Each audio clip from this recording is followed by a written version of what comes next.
Ose. Naomba mshahara. Unigela. Mamangu amefariki. Sio, subiri mwisho wa mwezi nitakupatia. Bado tu mwisho wa mwezi kufika. Tena bibi msibani kwenda kumzika mama. Poa, nitakupatia, lakini ikifika mwisho wa mwezi nakukata. Sawa bosi, nisaidie wahi msibani. Haya, kwani unataka shilingi ngapi hapa sasa hivi? Nataka kama 1,500,000. Haya, sawa, poa.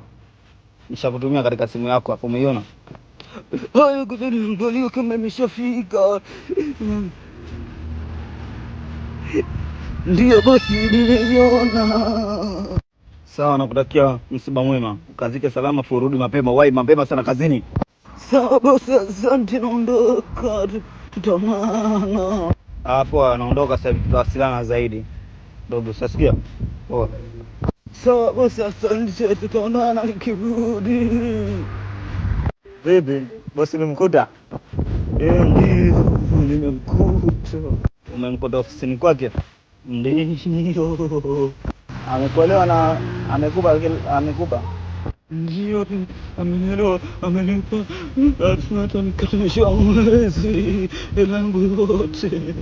Basi poa, kwa hiyo mzanzikoni basi. Mkamshike mama mkubwa, wahi kurudi, nje kazini tena.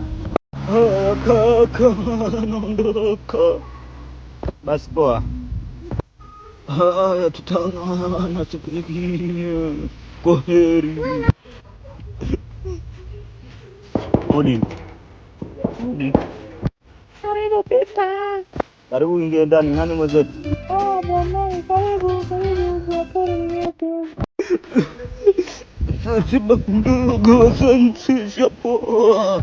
Mjomba, karibu ukae, nikupe chai unywe, upumzike.